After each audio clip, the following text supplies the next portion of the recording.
Durante siglos, la misma frase explicó lo que los romanos hacían con sus bebés muertos. Los enterraban de cualquier manera, sin rituales, sin llanto formal, fuera de los cementerios donde descansaban los adultos. Era la respuesta oficial. Aparecía en los libros, la repetían los historiadores, y era, en parte, verdad. El problema no estaba en lo que decían esos libros, estaba en lo que nadie había mirado todavía. Porque cuando la ciencia empezó a analizar lo que rodeaba a esos pequeños cuerpos bajo la tierra, encontró algo que ningún texto romano había descrito con claridad, algo que no tenía precio de mercado, algo que el oro, literalmente, no podía reemplazar. Para entender por qué esa versión se mantuvo tan estable durante tanto tiempo, hay que ir al momento en que se construyó. Los primeros estudios sistemáticos sobre la muerte en Roma dependían casi exclusivamente de fuentes escritas, las leyes funerarias de las 12 tablas, las cartas de Plinio, los textos médicos de Galeno, las inscripciones sepulcrales. Y esas fuentes decían algo bastante consistente. Los niños que morían antes de que les salieran los dientes, antes de los primeros meses de vida, no recibían el tipo de funeral reservado para los adultos. No se quemaban, no se inscribían en los registros funerarios de la misma manera. Existía incluso una distinción legal que separaba el duelo formal del duelo por infantes. Los historiadores del siglo XIX y principios del XX leyeron eso y construyeron una narrativa. Los romanos trataban a sus bebés con indiferencia porque la mortalidad infantil era tan alta que el vínculo afectivo se formaba más tarde, cuando había más certeza de que el niño sobreviviría. Una lógica que parecía razonable, que tenía coherencia cultural y que, como tantas respuestas que parecen razonables, tardó décadas en ser revisada con los instrumentos adecuados. Pero había algo que esa narrativa no contemplaba, algo que los libros no habían preguntado, y que los cementerios, cuando alguien finalmente los excavó con cuidado, tenían guardado desde hacía siglos. El primer problema con esa versión no llegó de un laboratorio, llegó de las excavaciones. Desde los años 80 del siglo pasado, los arqueólogos empezaron a documentar con mayor sistematicidad los enterramientos infantiles romanos que aparecían en distintos puntos del imperio, desde Britania hasta el norte de África, desde la Galia hasta Asia Menor. Y lo que encontraban no era solo un cuerpo colocado apresuradamente bajo el suelo, era algo más cuidadoso, más deliberado. En yacimientos como Lugnano in Teverina, en Umbría, Italia, donde el arqueólogo David Soren, de la Universidad de Arizona, excavó a lo largo de varias temporadas un cementerio infantil que databa del siglo V de nuestra era, los investigadores encontraron objetos que nadie había predicho encontrar ahí. Amuletos, vasijas, semillas, animales sacrificados, conchas, restos de plantas con propiedades medicinales o rituales. Nada de eso cuadraba con la imagen de indiferencia que los textos parecían sugerir. Pero la arqueología tiene límites. Puede documentar lo que está presente. No puede explicar con certeza por qué estaba ahí. No puede responder si esos objetos eran regalos de amor, instrumentos de protección espiritual, elementos de un ritual para asegurar el tránsito del alma, o algo completamente distinto. Esa pregunta más profunda estuvo sin respuesta posible durante años, hasta que la bioarqueología y el análisis químico llegaron a los mismos huesos. Y entonces la historia cambió de dirección. Los análisis osteológicos modernos, aplicados a restos infantiles romanos de distintas regiones del imperio, comenzaron a revelar algo que ninguna fuente escrita había mencionado directamente. Muchos de los bebés enterrados con mayor cuidado, rodeados de objetos y protegidos dentro de ánforas o tejas dispuestas para formar pequeños sarcófagos, mostraban en sus huesos señales de haber recibido atención antes de morir. Marcas de deficiencias nutricionales, sí, pero también indicios de cuidados que solo una presencia constante y cercana podía haber proporcionado. Niños con semanas o pocos meses de vida, enterrados como si cada centímetro de tierra que los cubría hubiera sido colocado con intención. Y lo que los acompañaba no era al azar, era específico, repetible, casi codificado.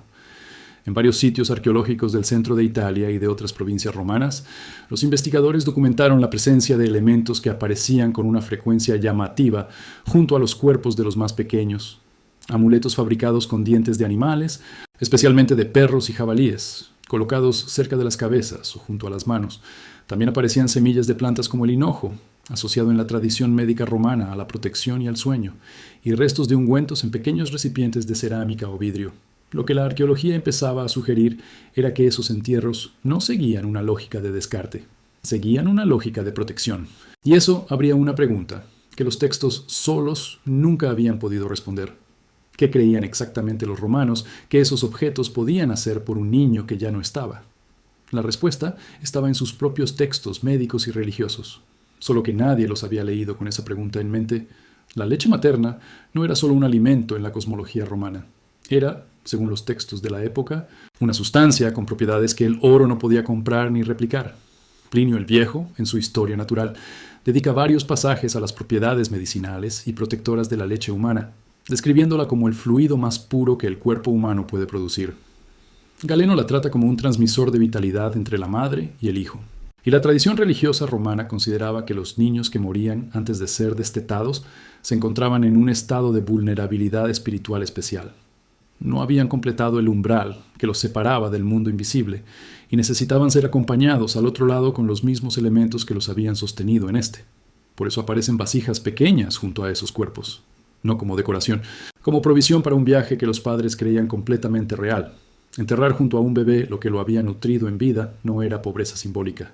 Era la forma más precisa que esa cultura tenía de decirle a su hijo que no iba solo. Necesito que te detengas un momento aquí, porque eso cambia completamente la pregunta con la que empezamos. ¿Crees que la imagen de los romanos como una civilización emocionalmente distante de sus hijos fue una conclusión honesta, basada en evidencia limitada, o fue una proyección de lo que los historiadores de épocas posteriores querían ver en una cultura que consideraban más racional que sentimental? Déjalo en los comentarios, porque la respuesta a eso importa más de lo que parece. Pero ahí no terminaba lo que la arqueología tenía que revelar, porque el problema con la versión simplificada no era solo que ignoraba la dimensión emocional, era que también ignoraba la dimensión social. Los enterramientos infantiles romanos no eran todos iguales, y las diferencias entre ellos eran, en algunos casos, más reveladoras que los propios objetos encontrados. En sitios del norte de África, como Cartago y sus alrededores, los arqueólogos encontraron enterramientos infantiles de contextos romanos tardíos que incluían objetos de importación, amuletos de hueso trabajado con precisión artesanal y, en algunos casos, ungüentos sellados en recipientes de vidrio soplado, una tecnología que en los primeros siglos de nuestra era era cara y accesible solo a ciertos sectores de la sociedad. No eran objetos de lujo en el sentido de ostentación, eran objetos de protección. La diferencia es importante. El oro podía comprarse, heredarse, acumularse. La protección que esas familias querían garantizar a sus hijos muertos no tenía equivalente en el mercado. Era una combinación de creencia, de acceso a conocimiento médico o ritual y de amor que se expresaba en el único idioma disponible, el de las cosas que se colocan junto a un cuerpo para acompañarlo. Había además algo que ninguna versión popular de esta historia menciona con suficiente claridad. Las distintas formas de enterrar a los bebés en el mundo romano no eran uniformes en todo el imperio. Variaban según la región, la época, la clase social y la comunidad religiosa o cultural a la que pertenecía la familia. En las provincias occidentales, la arqueología ha documentado enterramientos infantiles que combinan elementos de la tradición romana con prácticas locales preexistentes, produciendo rituales que no encajan perfectamente en ninguna categoría definida. El Imperio Romano no era culturalmente homogéneo, sus prácticas funerarias tampoco, y los enterramientos de sus bebés eran, quizás, el espacio donde esa heterogeneidad se expresaba con mayor libertad, porque era el único lugar donde el Estado tenía menos capacidad de imponer una forma única. Lo que una familia hacía al enterrar a su hijo era, en gran medida, suyo, y lo que elegía dejar con él decía más sobre lo que creía y lo que amaba que cualquier inscripción oficial.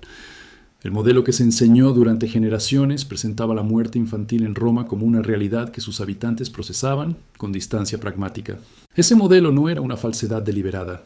Era el resultado de leer fuentes escritas sin el complemento de la bioarqueología, sin los análisis químicos de restos orgánicos, sin la cartografía sistemática de miles de yacimientos distribuidos en 2 continentes.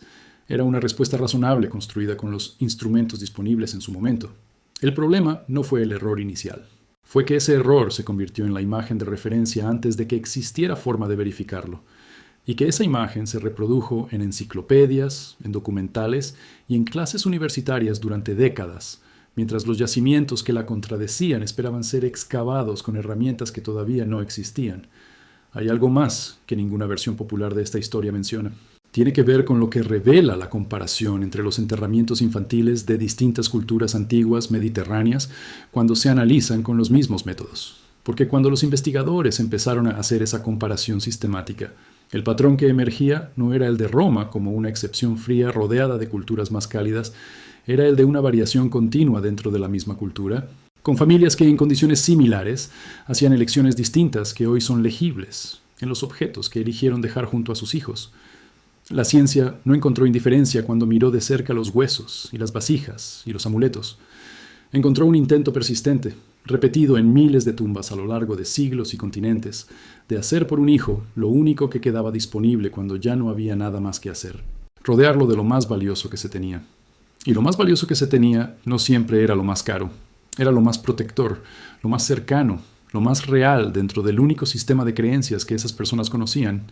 Lo que la bioarqueología está haciendo con los enterramientos infantiles romanos es exactamente lo que la genómica hizo con la historia de las migraciones humanas: revelar las capas que el modelo simplificado no tenía manera de ver, confirmar que lo que parecía una práctica fría tenía una lógica interna cargada de significado, mostrar que la versión que se repitió durante generaciones era, en el mejor de los casos, la lectura más superficial de una evidencia mucho más densa. El conocimiento no fue suprimido, todavía no existía la tecnología para buscarlo. Y eso es precisamente lo que hace más incómoda la conclusión. Si la imagen de la indiferencia romana ante la muerte infantil no era incorrecta por mala fe, sino por los límites de lo que era posible medir, entonces la pregunta que queda no es solo sobre Roma, es sobre cuántas otras certezas que hoy se enseñan como definitivas están esperando una excavación, un análisis químico o un instrumento que todavía no existe para ser revisadas. Es sobre la distancia entre lo que los documentos dicen y lo que los cuerpos guardan, que en arqueología es casi siempre mayor de lo que cualquier síntesis popular sugiere. Los romanos construyeron acueductos que todavía transportan agua en algunas regiones de Europa. Codificaron un sistema legal que es la base del derecho occidental moderno. Administraron un territorio que abarcaba 3 continentes durante siglos, sin electricidad, sin comunicaciones instantáneas, sin los instrumentos que hoy consideramos mínimos para gobernar. Todo eso está documentado, no está en disputa. Pero la historia de cómo procesaban la pérdida de sus hijos más pequeños, que ponían junto a ellos cuando los enterraban, y qué creían que esos objetos podían hacer por un niño que ya no estaba, tuvo durante siglos solo versiones aproximadas. Lo que la ciencia reveló en las últimas décadas no cierra ese capítulo, lo abre. Confirma que los enterramientos infantiles romanos no eran actos de abandono ritual, sino de acompañamiento. Establece que lo que se colocaba junto a esos cuerpos tenía un sistema de significado preciso que la lectura superficial de los textos había borrado, y deja abierta una pregunta que los próximos años de excavación seguirán respondiendo. ¿Cuántas otras tumbas de niños pequeños, en cuántas otras culturas antiguas, están guardando en su silencio objetos que, cuando finalmente se analizan con los instrumentos adecuados, revelan que el amor no necesita escritura para dejar evidencia? La historia que se contó sobre cómo Roma enterraba a sus bebés no era la historia completa.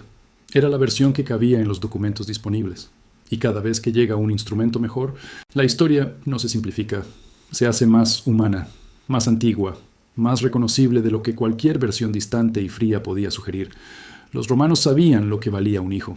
Lo dejaron escrito en la tierra, en vasijas, en amuletos, en semillas colocadas con cuidado junto a un cuerpo pequeño.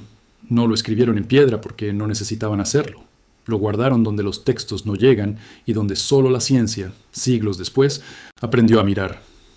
Si esto cambió algo en la forma en que entendías a Roma, suscríbete, porque la siguiente historia que vamos a contar también empezaba con una versión oficial que parecía completa. Y también tenía una capa debajo que nadie había visto todavía.